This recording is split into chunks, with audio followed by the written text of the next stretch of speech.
때는 2005년 6월의 어느 금요일.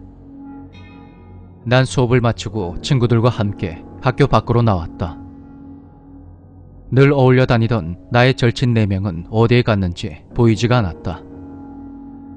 뭘 할까 고민하던 우리는 자주 가던 노래방으로 향했다. 얼마나 지났을까?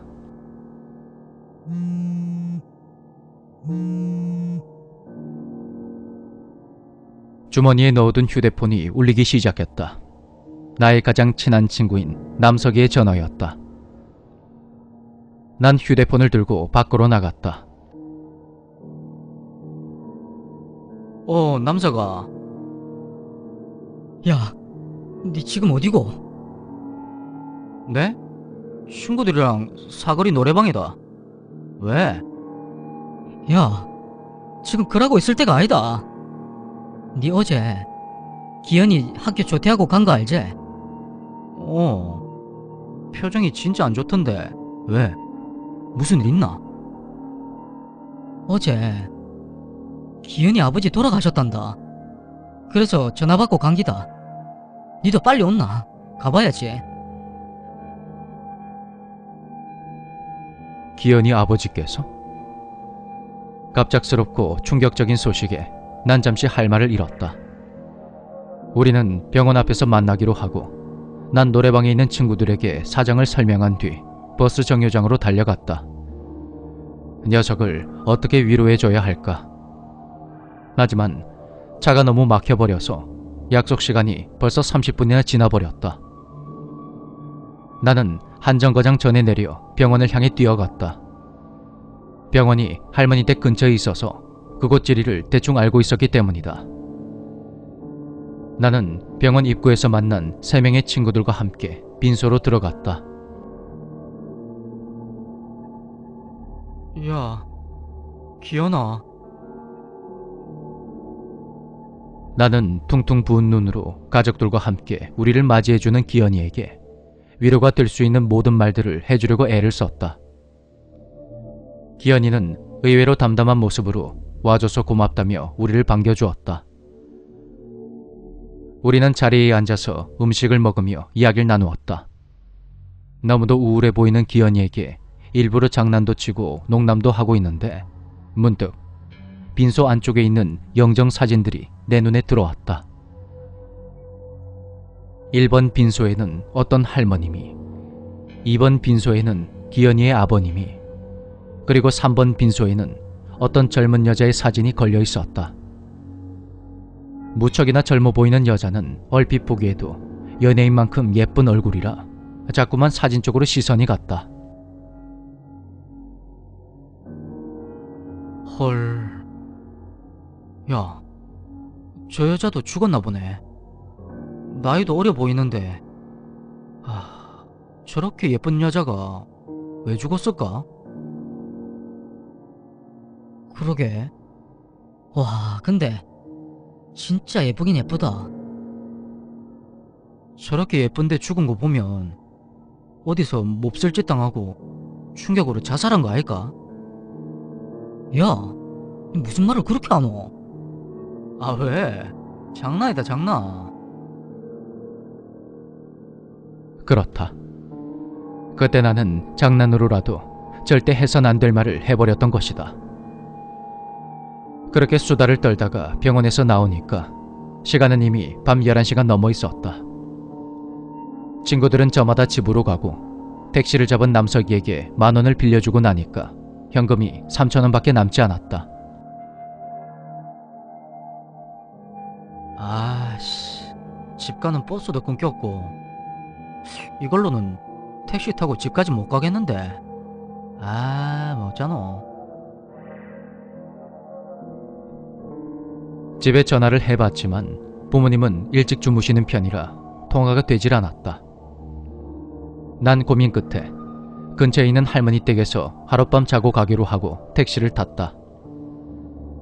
할머니가 사시는 아파트는 조금 특이한 곳에 있었는데 온통 공장과 냉동 창고들이 질비한 곳을 지나 언덕을 올라가면 고작 아파트 한 동만이 덩그러니 세워져 있었다.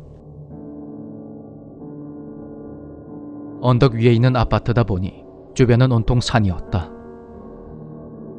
택시에서 내려 아파트를 바라봤는데 이상하게도 아주 오싹한 느낌이 들었다.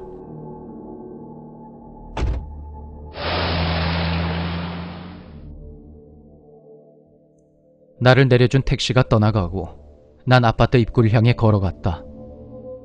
아파트 입구까지는 대략 50m 정도의 거리였고 난 입구 쪽으로 걸음을 내딛기 시작했다. 그런데 그때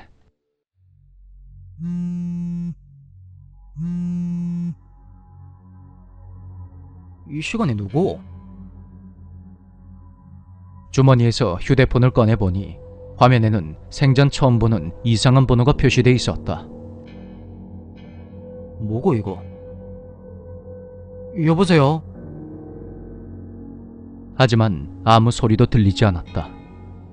너무 조용해서 전화가 끊어졌나 싶어 액정을 확인해 봤더니 통화 시간은 계속 흘러가고 있었다.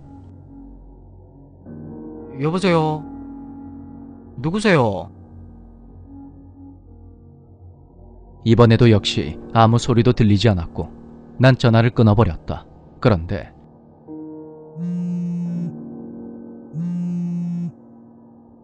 이번에도 이상한 번호로 걸려오는 전화. 여보세요? 그리고 역시 아무 소리도 들리지 않는 전화.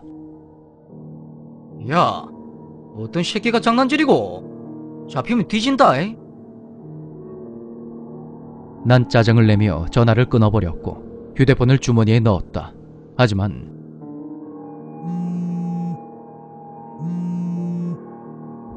아이씨, 야, 니 누구? 자꾸 일학기가? 그런데 그때였다.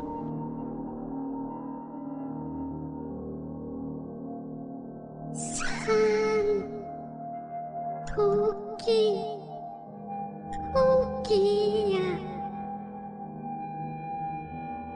전화기 너머에서 아주 작고 가느다란 여자의 목소리가 들려왔다. 난 이게 무슨 소린가 하고 조용히 귀를 기울여 봤다.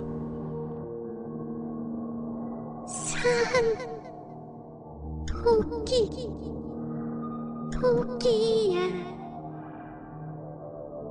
뭐야? 야, 니 누군데?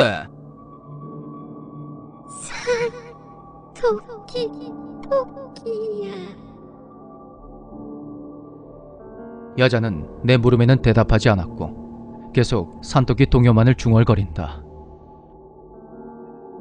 아이씨, 야, 진짜 작작 좀 해라. 어? 나는 버럭 화를 내며 앞으로 한 발짝 내딛었다.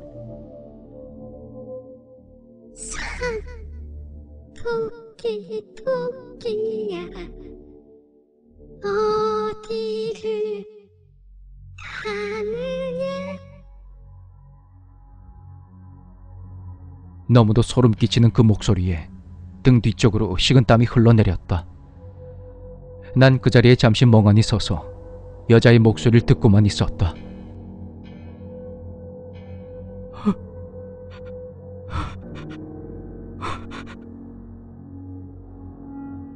순간 정신이 확 들면서 겁에 질린 나는 전화를 끊었고 아파트 입구 쪽을 향해 달리기 시작했다. 그런데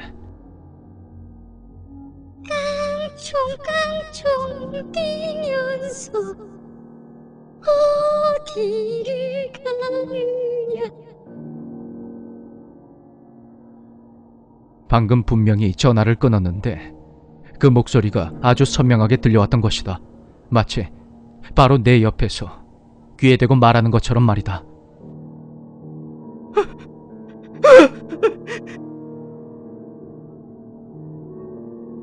난 7층에 있는 할머니 댁을 향해 단숨에 계단을 뛰어올라갔다.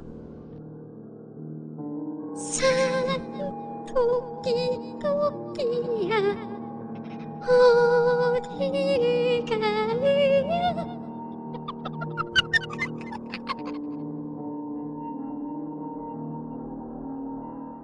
계단을 올라가는 중에도 귓가에 그 노랫소리가 계속 들려왔다.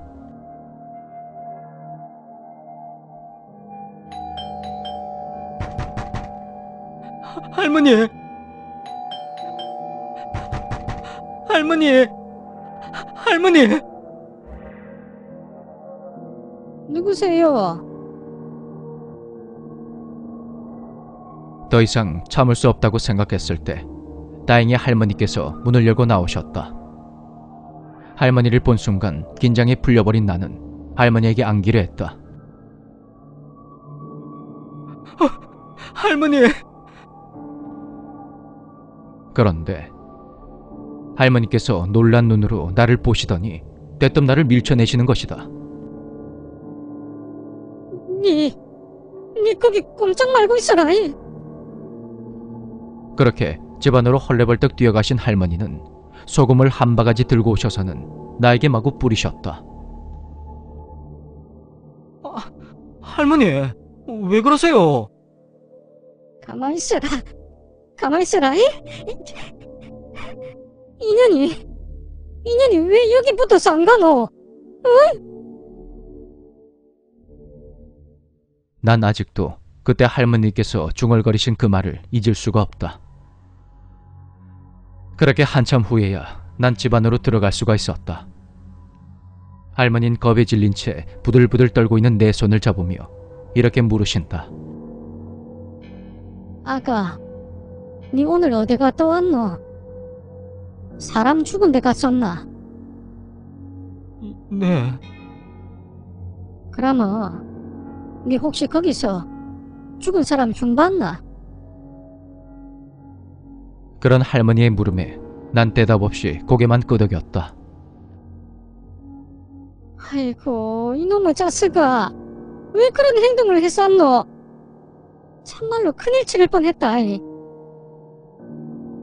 할머니는 내 등짝을 한 대 세게 때리셨다. 다음부터는 절대로 그런 행동 하지 마라. 알겠나? 아니다. 니는 사람 죽은 곳에 아예 가지도 말거라. 알겠어요, 할머니. 근데 어떻게 하셨어요? 문 열어보니까 네 뒤에 검은 옷을 입은 여자가 서 있더라. 얼굴이 하얗게 질려가 얼굴을 네 귀 쪽에 바싹 들이대고 내를 찌려보더라고. 할머니가 말씀하셨던 여자의 대략적인 인상착의는 기현이 아버님 장례식장에서 3번 빈소에 있던 영정 사진 속 그 여자의 얼굴과 매우 흡사했다. 그때 문득 휴대폰이 생각나서 확인해봤지만 이상한 번호로 걸려왔던 세 통의 전화 내역은 남아있지 않았다. 다시 한번 고인에게 용서를 빌며 지난날 나의 과오를 반성한다. 아직도 가끔 그날의 소름 끼친 노랫소리가 떠오르곤 한다.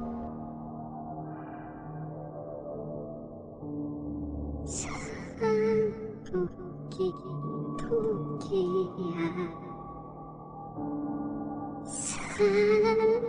토끼